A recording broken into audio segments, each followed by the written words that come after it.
No Dia Internacional da Mulher, o Jornal da Justiça vai falar também de um dos temas que mais interessam ao público feminino, o trabalho. Vamos discutir, por exemplo, as diferenças salariais em relação aos homens e a jornada dupla. Nada, rápido, são quase 6h40. A rotina desta casa é muito parecida com a de milhões no Brasil. Está na hora da aula. A mãe dita o ritmo e põe as crianças para frente. É uma correria. Vamos, mãe, vem alguma coisa. Tô indo.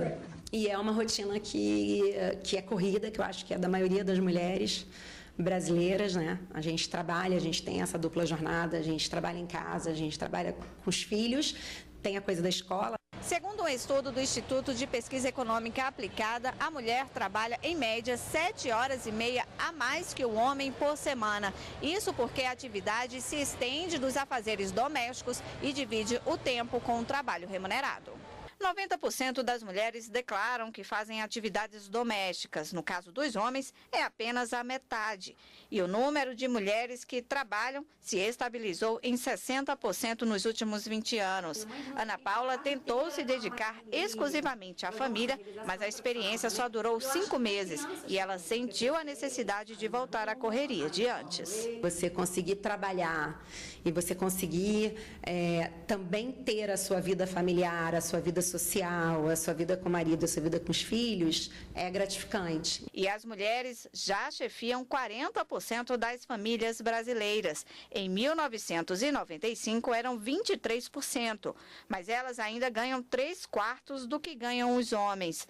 Os especialistas dizem que a diferença de renda diminuiu muito ao longo das últimas décadas, mas ainda há muito que avançar. O mais importante é tornar eficaz o texto legal, porque a gente tem o texto legal hoje em dia, ele é atual, mas a efetividade dele, a eficácia, é que deixa a desejar, seja porque as pessoas não procuram os direitos ou porque não tem uma fiscalização.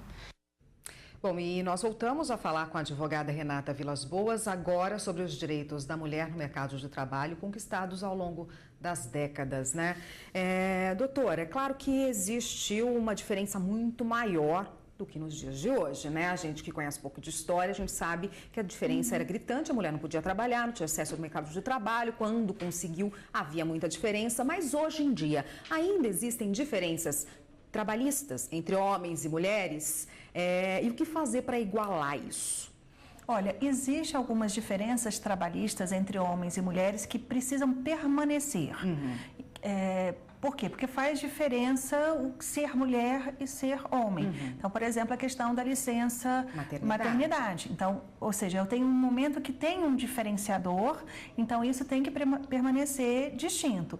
Porém, a questão salarial, que é o nosso grande problema, não há uma justificativa para que uma mulher exercendo a mesma função, o mesmo cargo, tendo ingressado ao mesmo tempo, tenha uma diferença salarial do seu colega.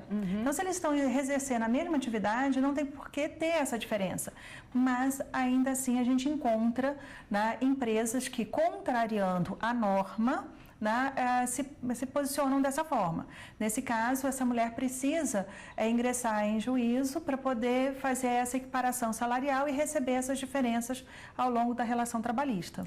Empresas também que discriminam a mulher que já está trabalhando ou deixam de contratar porque sabe que ela pode ser mãe, porque sabe que ela vai ter direito a essa licença maternidade. E quando uma mulher se sente discriminada dessa forma, o que ela pode fazer para garantir os direitos dela?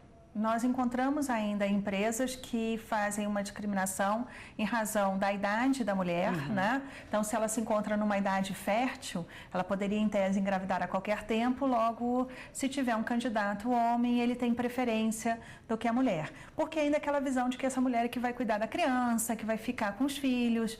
Então, assim, se nesse processo seletivo, essa mulher percebe que ela foi desclassificada simplesmente porque ela é mulher, então ela pode ingressar com a ação contra essa empresa, requerendo uma indenização em razão de ter sido discriminada, ter sido excluída desse processo seletivo em razão da sua condição de ser mulher.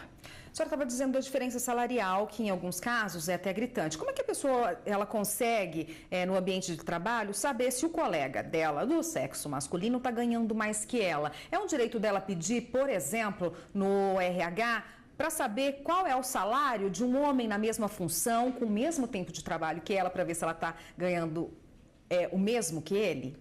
Olha, quando a gente vai para o aspecto das empresas públicas, né? Então, eu falo mediante concurso, eu já tenho tudo isso documentado, essa diferenciação.